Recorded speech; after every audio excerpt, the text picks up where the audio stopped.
What comes to mind when you think about peanut butter? For many, it evokes a feeling of nostalgia as we recall peanut butter and jelly sandwiches pulled from a lunchbox at school.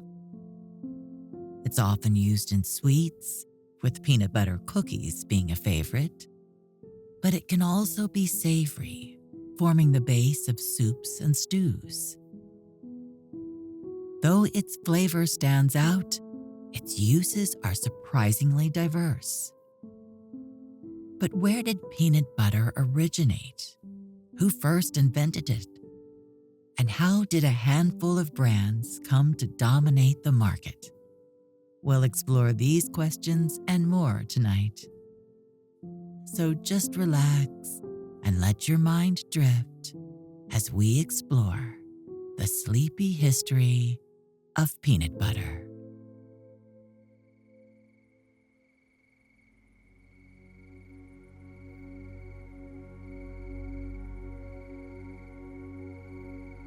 From a Reese's peanut butter cup to savory sauces in Southeast Asian cuisine, peanut butter is something many of us enjoy on a regular basis in one form or another.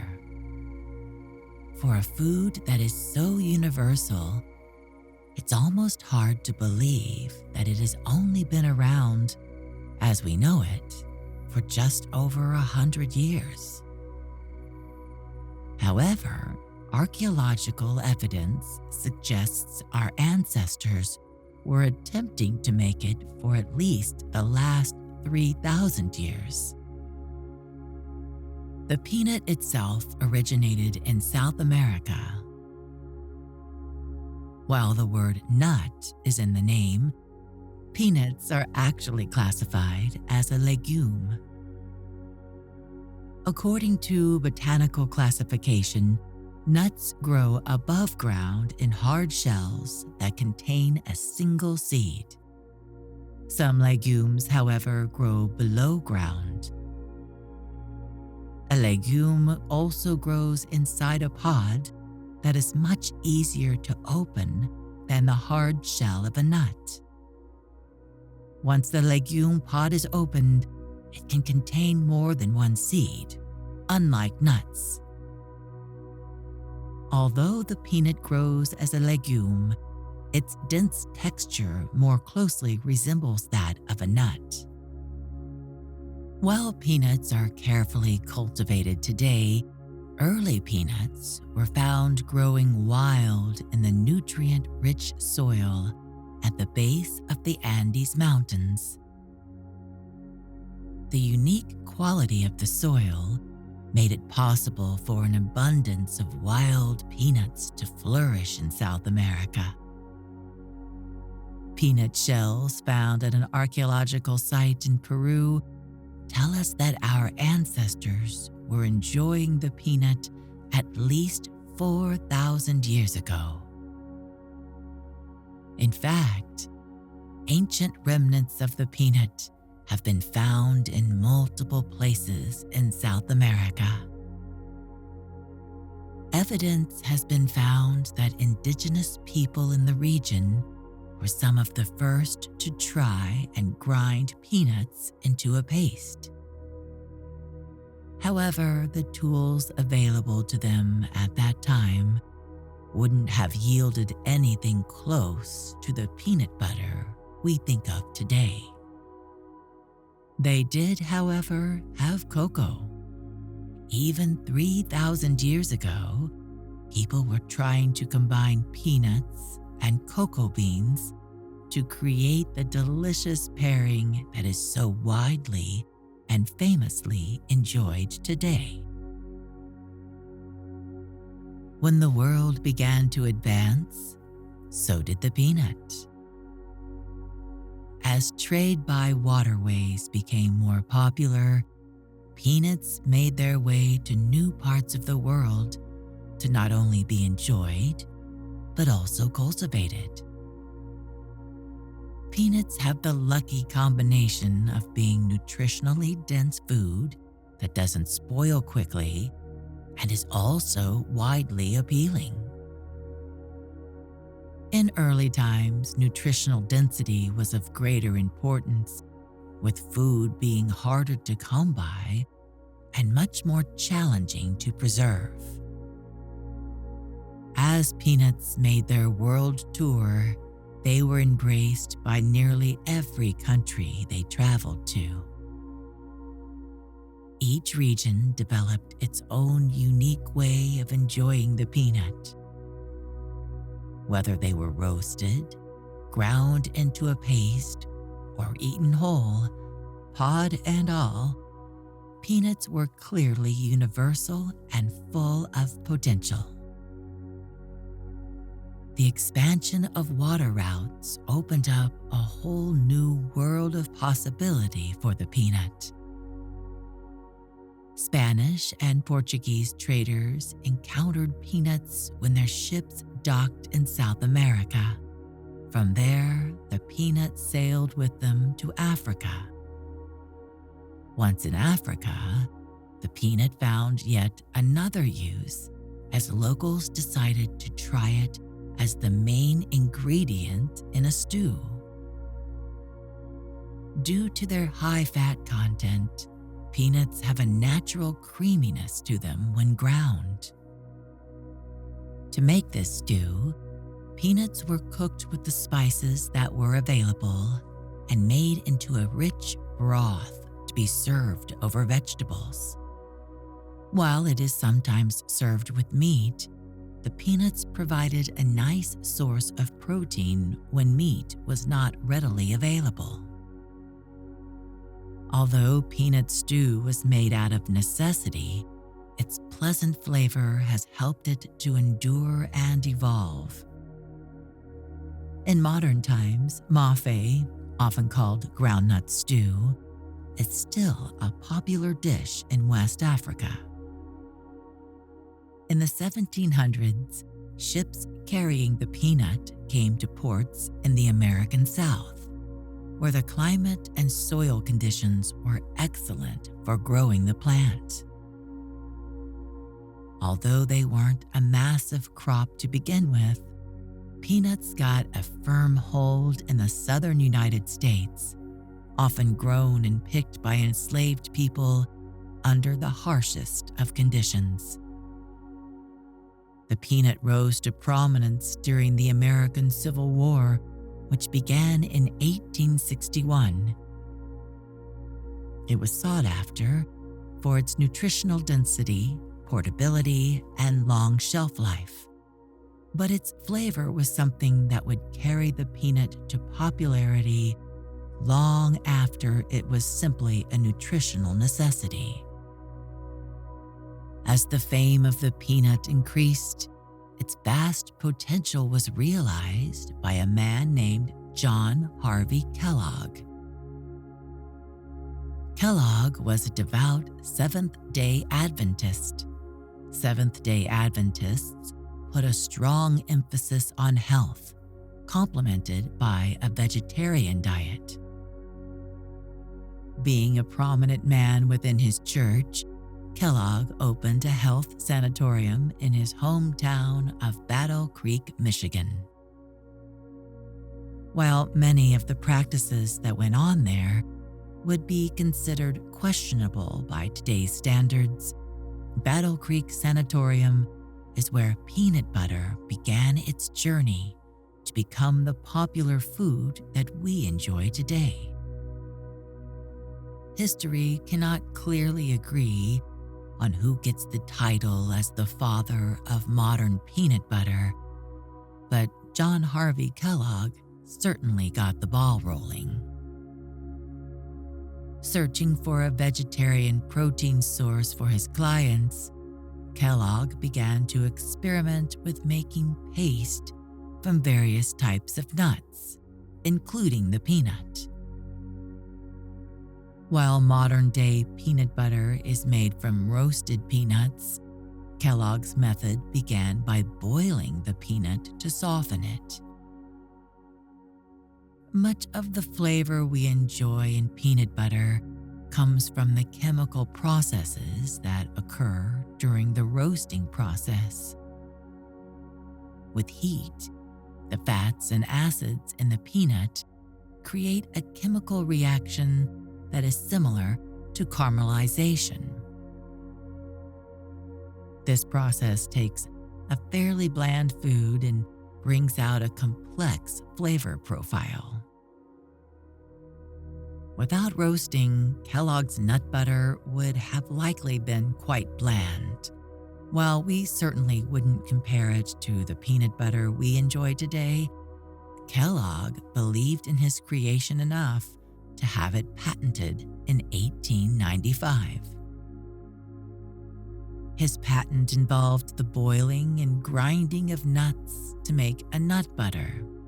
Since he included various ingredients, including almonds, his patent never specified the type of nut used, and it didn't include the now common term peanut butter. Outside of his health institute, Kellogg's peanut butter did not succeed as a business venture. However, Kellogg would soon become a household name associated with food. He would later go into business with his brother to mass produce another vegetarian food, cereal. The other contender for the inventor of peanut butter is a man by the name of George Bayle. Bayle owned a snack food company in St. Louis dating back to the early 1890s. His company sold many foods we still enjoy today, such as chips, pretzels, crackers, and various sauces. Before selling peanut butter, Bayle made a cheese spread that he combined with peanuts for a unique flavor. This product was called cheese nut. Although it was definitely something new and inventive, its flavor left much to be desired. The peanut and cheese spread was not a hit with American consumers of the time and was therefore discontinued shortly after its release. Undeterred, Bayle found that his customers were much more interested in peanut butter, which was then mostly used in health facilities. Responding to the demand, Bayle began to produce peanut butter for the public as a snack food rather than exclusively a health food. In the late 1800s, peanut butter was sold in tins, as were many food items of the time. The tins of peanut butter from the Bayle Company proudly stated "Originators of peanut butter" on their labels. Finding evidence to back up this claim has proved rather challenging for food historians and researchers alike. While Kellogg had a patent, Bayle did not have any patents related to peanuts or peanut butter. Another point of debate is the method behind Bayle's peanut butter versus Kellogg's. Kellogg's boiling method produced a product that would probably not be recognized as peanut butter to the modern consumer. Those who support Bayle's claim tend to believe that his method produced a product much closer to the peanut butter of today. Although historians cannot agree on who invented peanut butter for sure, many individuals believe that George Washington Carver was the true father of the food.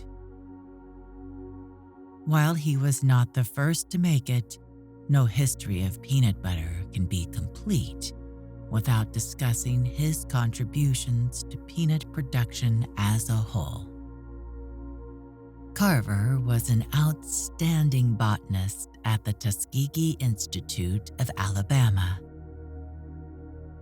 As early as 1896, he was the head of the university's agricultural program. Years later, a pest known as the boll weevil destroyed the greater share of cotton crops in the American South. Not only were the crops lost, but the soil itself was depleted. The soil conditions and financial loss prevented farmers from being able to simply replant. Evidence shows that farmers began to switch their crops to peanuts well before Carver rose to prominence with his extensive knowledge of the plant. Peanuts, like many other legumes, are known to replenish the soil they are grown in rather than deplete it. With peanuts becoming the new crop of the South, Carver used his knowledge and position to begin experimenting and finding new and inventive uses for the peanut. 6 years after the boll weevil incident, Carver published his famous pamphlet titled How to Grow the Peanut and 105 Ways of Preparing It for Human Consumption in 1916. Although there was a recipe for peanut butter in this pamphlet, it had already been on the market for roughly 2 decades. This pamphlet also contained a wealth of information on the farming of peanuts. While farmers were already catching on to crop rotation, Carver encouraged it as a general practice and introduced it to a wider population. Today, just over half of all peanuts in the United States are used for peanut butter, and 700 million pounds are produced each year. It's easy to see how Carver's support and education during the switch to peanut farming could make him seem like the father of peanut butter itself. Peanut butter took off quite rapidly after its invention. It was, however, not an easy thing to mass produce. A man by the name of Joseph Lambert, who had worked alongside John Harvey Kellogg at his health institute, saw an opportunity. Lambert began to make nut grinders and other equipment to produce peanut butter.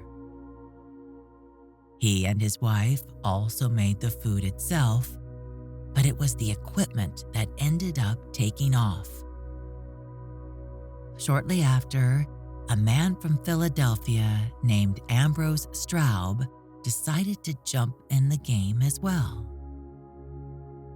He became the second businessman to seek his fortune in the manufacturing and selling of peanut butter equipment. At this time, in the late 18 and early 1900s, it was still a challenge to distribute peanut butter. When the peanut is ground, the peanut oil begins to separate from the grounds and settle on the top.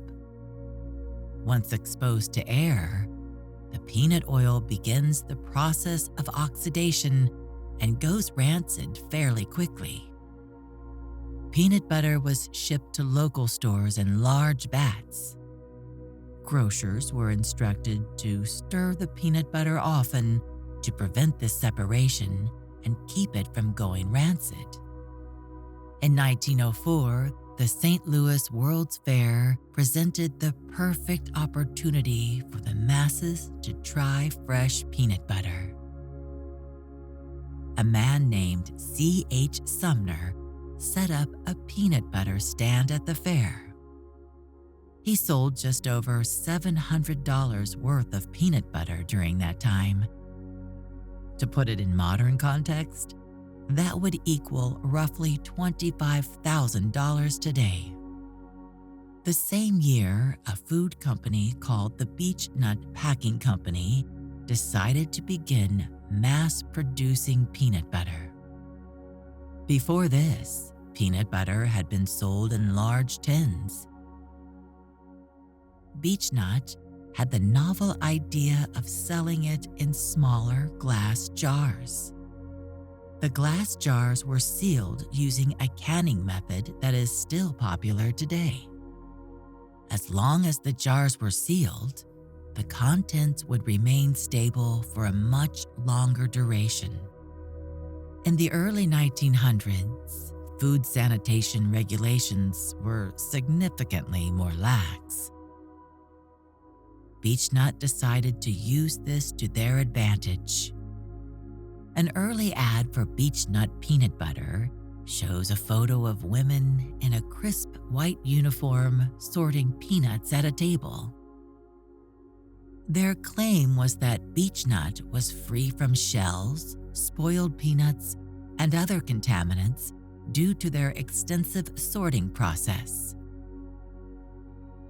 By 1909, the Heinz Company had also begun to manufacture peanut butter.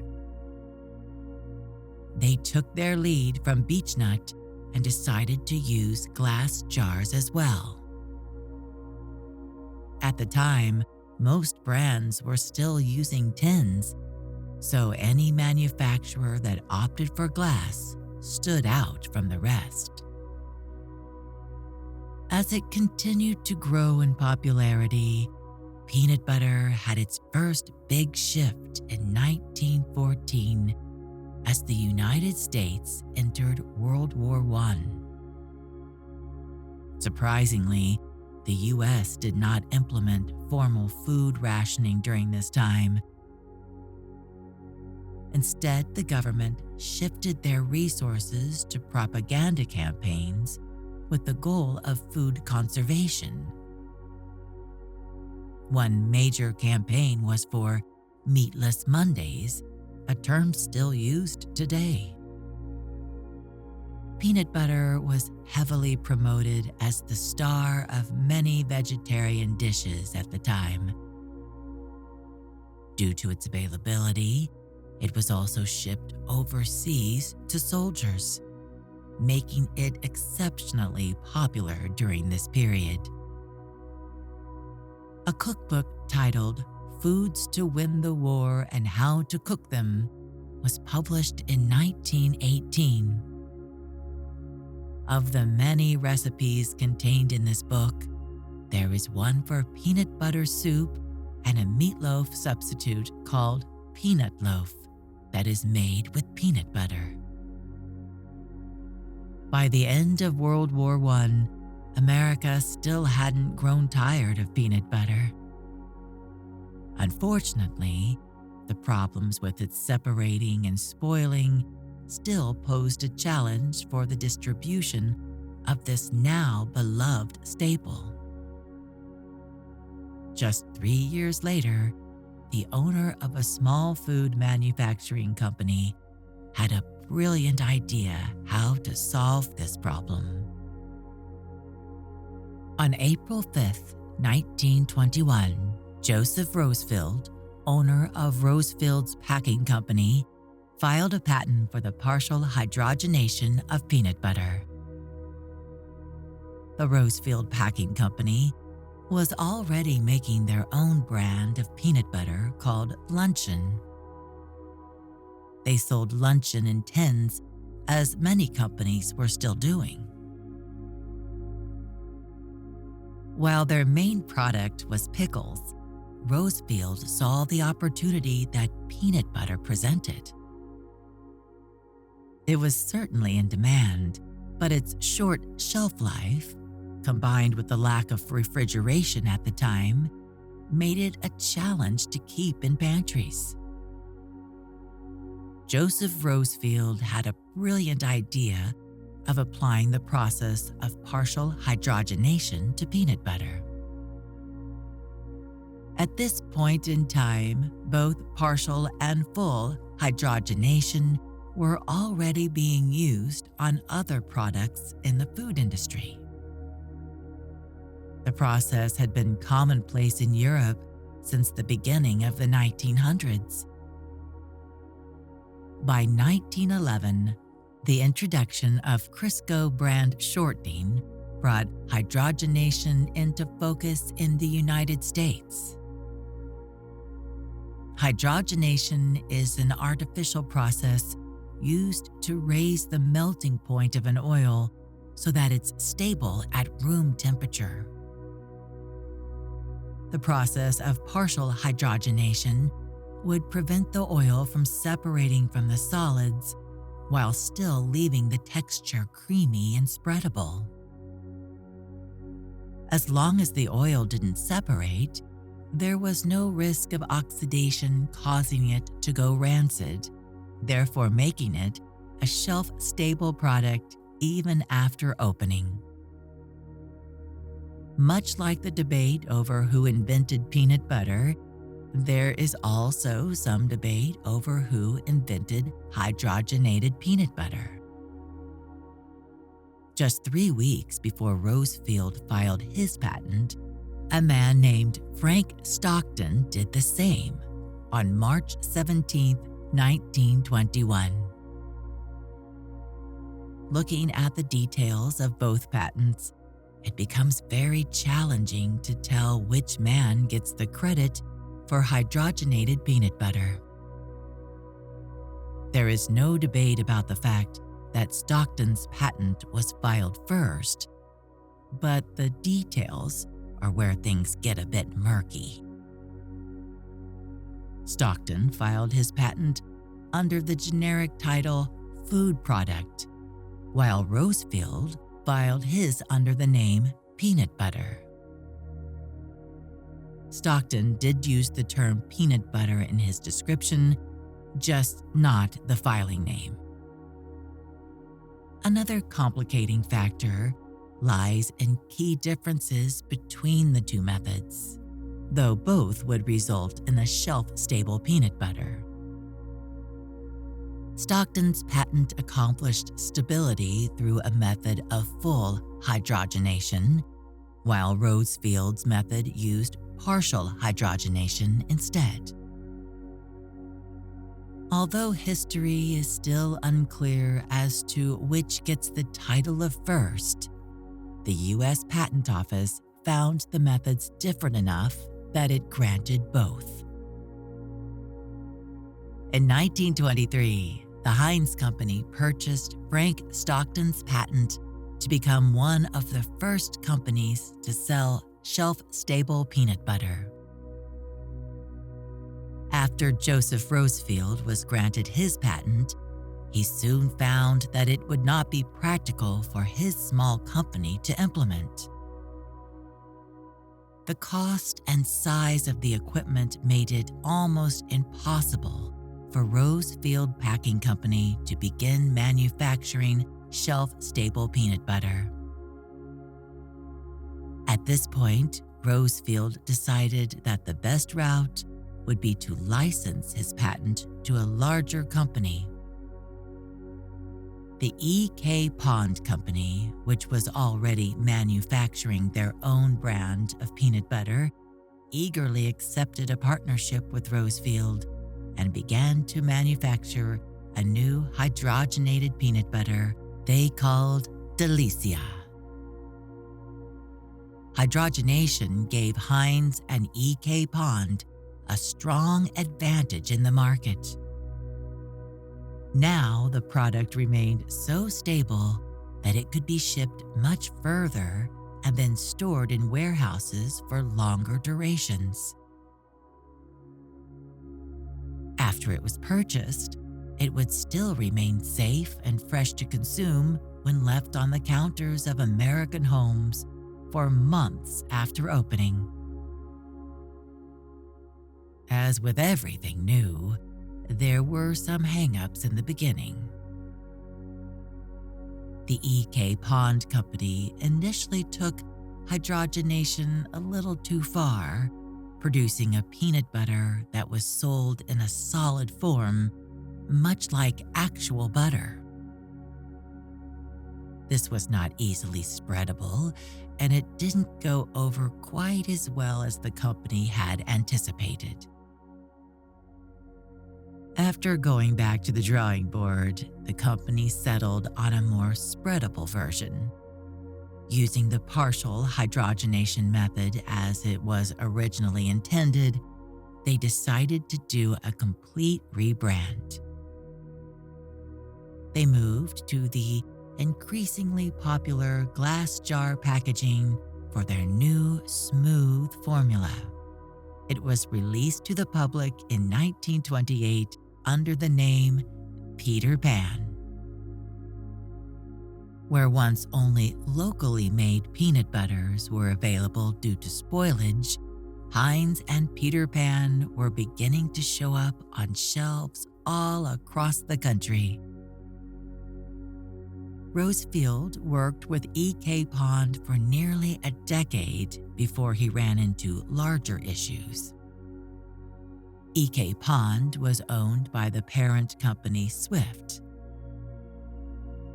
In the early 1930s, there were massive changes in the ownership and board of directors at Swift Company. Unfortunately, the new owners were not nearly as kind to Rosefield after his profit share was cut by half. He decided it was time to withdraw his patent and seek another business venture. The company was big enough that it was able to quickly secure another patent and continue the manufacturing of Peter Pan without Rosefield. Rosefield himself was undaunted. The near decade of partnership with the E.K. Pond Company had left him quite well off. He finally had the financial means to begin using his patent for himself. The Rosefield Packing Company underwent a major overhaul and launched Skippy peanut butter in 1933. Skippy was an instant success, quickly surpassing Peter Pan. It was a brand known for its exceptionally smooth texture. However, perfectly smooth peanut butter was not for everyone. When Rosefield found out that there were people who preferred more texture, he got to work on another invention: crunchy peanut butter. Although natural peanut butters of the time offered a certain kind of texture, it was often gritty. That's because what we know of now as crunchy peanut butter cannot be made by simply stopping the grinding process before all the peanuts are thoroughly ground.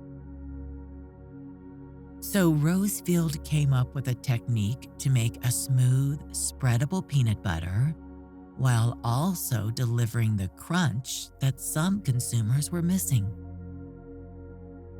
In 1934, Skippy sold the first crunchy peanut butter, which was made by adding coarsely ground peanuts to their signature creamy recipe.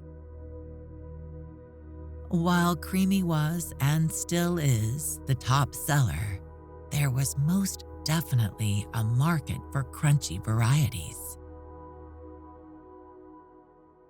By the end of the 1930s, America was entering into another world war.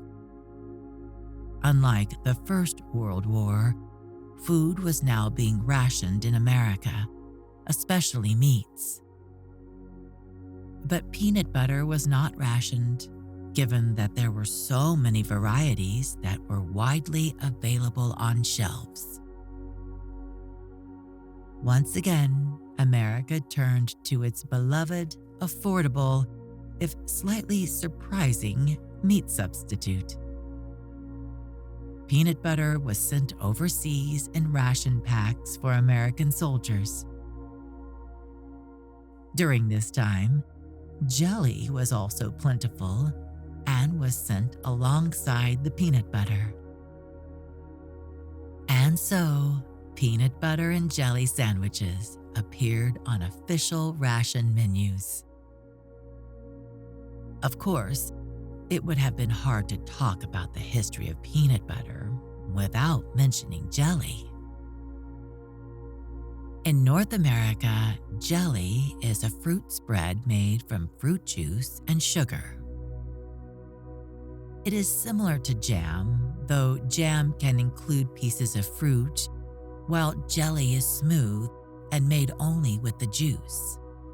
The earliest recipe for peanut butter and jelly appeared in a Boston cookbook in 1901. It was enjoyed during the First World War and also throughout the Great Depression. Since peanut butter was affordable and jelly was often homemade from fruit grown in personal gardens, the peanut butter and jelly sandwich got many Americans through tough economic times. By World War II, sliced bread was being sold and jelly was being mass-produced and stocked on shelves. With the addition of shelf-stable peanut butter, the popularity of the peanut butter and jelly sandwich skyrocketed. Even after food rationing ended and the soldiers came back home, peanut butter and jelly never lost its appeal. By this time, many early brands of peanut butter had come and gone. Beechnut gave up its peanut butter line, as did Heinz. Small local brands still popped up, but Peter Pan and Skippy remained at the top. With the demand for peanut butter only increasing after World War II, a young soldier named William T. Young decided to make a name for himself in the new and booming industry. His father-in-law happened to be a peanut sheller, and he offered Young a small loan to start his own peanut-based business. With farming and manufacturing equipment significantly improving after the war, the timing was opportune. And in 1946, Big Top brand peanut butter entered the market. Young now had the challenge of contending with large, well-established brands. It was clear to him that he had to find a way to make his product stand out in order to make a name for himself in an already saturated market. Young placed his focus on packaging and branding. By this time, peanut butter was mostly sold in glass jars. Young took it a step further by using decorative glassware in an array of attractive designs. Whether it was the product itself, the packaging, or more likely a combination, Young's Big Top brand gained ground in the peanut butter market, eventually becoming a contender alongside Skippy and Peter Pan. After nearly a decade, Big Top caught the eye of a large company by the name of Procter & Gamble. While this company is associated with several modern mass-produced brands, it was just beginning to branch into food by the mid-1950s. Procter & Gamble made an offer to Young to purchase Big Top, and he accepted. Much like Rosefield when he started with Peter Pan, Young worked with Procter & Gamble for a few years to make the transition as smooth as possible. Fortunately, this seemed to be a peaceful and profitable business partnership. Interestingly enough, Procter & Gamble did not immediately discontinue Big Top. They wanted to make their own product without alienating the impressive customer base that Big Top had built. Their solution was to continue the Big Top brand alongside their own new brand, which they named Jif. Jif's formula was distinct from other peanut butters on the market. Up until this time, peanut butter was very simple. The peanut oil itself was either hydrogenated or partially hydrogenated and mixed back into the peanut solids. Jif was the first peanut butter to remove a notable portion of the peanut oil and use a different type of oil in its place, with the goal of making the final product even smoother. They also decided to enrich the taste and sweetness by experimenting with additions such as molasses, sugar, and honey. While these changes brought about what many people considered an improvement in flavor, they also drew some unwanted attention from the U.S. Food and Drug Administration. Up until this point, the FDA had no official guidelines about what could be considered peanut butter. In the past, it had never been an issue. However, Jif's new non-peanut changes and additions sparked a court case beginning in 1959. The case involved the Peanut Butter Manufacturers Association as well as the FDA. Many other companies in the peanut and peanut butter industries also got on board. There were even contentious consumers weighing in with their opinions on food standards and accurate labeling. Interest was immense, and the people demanded to be heard. With all the big companies involved and civilians demanding to have their say in public hearings, the case lasted nearly a decade. It wasn't until 1968 that the FDA finally made its official decision to set the standard for what could be considered peanut butter. While the various groups had different ideas in mind, the compromise was set at 90%. Any spreadable peanut product containing less than 90% peanuts would have to be classified as a peanut spread instead of peanut butter. Even after the FDA settled, it wasn't until 1970 that the U.S. courts voted to uphold the decision, making it the official standard for what could truly be labeled as peanut butter. Fortunately, Jif didn't wait for the official decision to fine-tune their product.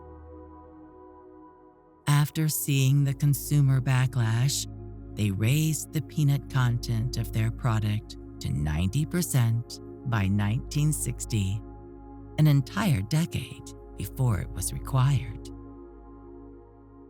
Despite all of this effort, Jif still found itself solidly in third place in the peanut butter game.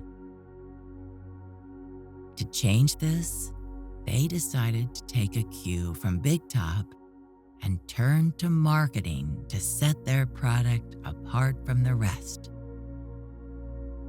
Before 1966, jars of Jif sported a happy cartoon kangaroo on the label. The accompanying slogan was, "You gotta jump for Jif." To assist in their rebrand, Jif teamed up with a major advertising company to guide them in their new direction. In 1966, they dropped the kangaroo and adopted the new slogan, "Choosy Mothers Choose Jif." They leaned fully into the moral appeal by releasing a commercial to go along with the new slogan. The ad did indeed feature a mother in a grocery store choosing Jif as the best, healthiest option for her family above all the other brands available. This rebrand was a resounding success. Their sales began to rise steadily over the next few years. By 1972, they were confident enough in their sales to finally discontinue the Big Top brand altogether. By 1980, Jif was outselling Skippy to become the #1 peanut butter in America. Jif did not take their success lightly. They had worked hard to get there, and they weren't going to become complacent. The company maintained an interest in keeping their advertising fresh and current. In an effort to keep up with the times, they decided to try a different advertising direction in the mid-1980s. Feeling that the overtly moral appeal slogan was becoming dated, they decided to lighten things up. They chose a fun play on words and adopted the witty slogan, "Taste the Difference." Although there was no change to the peanut butter itself, sales began to drop off quickly with the new slogan. So the company made a swift return to their tried and true message, but with one small change.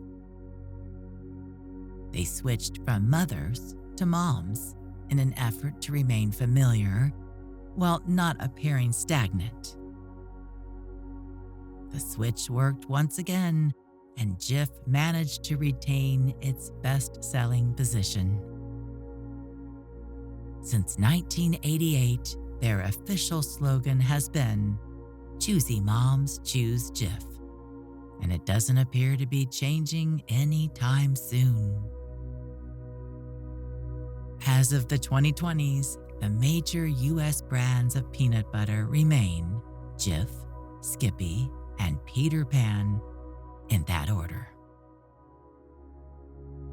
When looking at the ingredient lists for the standard peanut butter of each of these brands, Jif still has the highest number of ingredients. Of the three, they are the only ones to use molasses and emulsifiers in addition to hydrogenated oils. Jif was also the first of these brands to use a hydrogenated oil other than peanut oil. Most modern peanut butters on the market, including the other big names, have also gone this route. Today, it is very common not to see peanut oil listed as an ingredient in peanut butter, since other forms of oil have been found to yield a smoother product.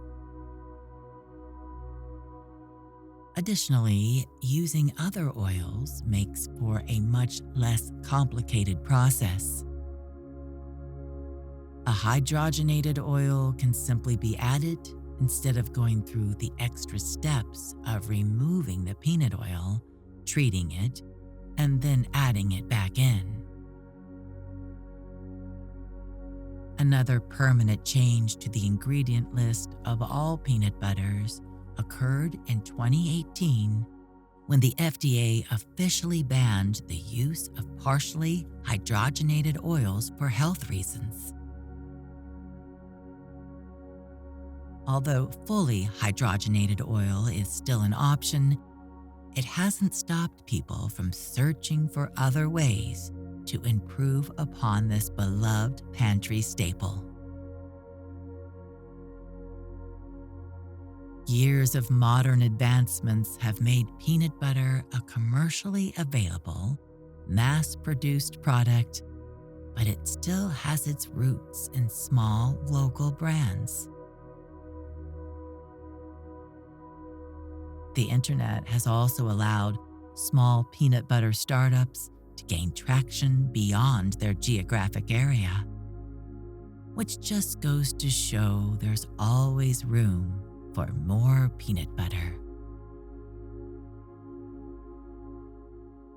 As the market continues to grow and remain competitive, the main brands have sold to larger and larger companies. As it stands, Jif is owned by the J.M. Smucker Company, who is also known for its famous fruit jams. Skippy is owned by Hormel Foods, a global Fortune 500 company. Lastly, Peter Pan is owned by a company called Post Holdings, which specializes in packaged goods. Today, one might think that the United States would be the largest consumer of peanut butter, since that's where it got its start. With this shelf-stable product being owned by global distributors, other countries have fallen even more in love with it than Americans. The US falls just below the top 10 for countries that consume the most peanut butter per capita. Burkina Faso leads, with China, Chad, Niger, India, and Thailand following closely behind. Unlike in the US, where it's often considered a sweet food, other parts of the world tend to use it in a more savory way, in stews and sauces. Although the way it's consumed differs greatly by culture and location, peanut butter is a most welcome ingredient at many tables all around the world, and will surely continue to be for years to come.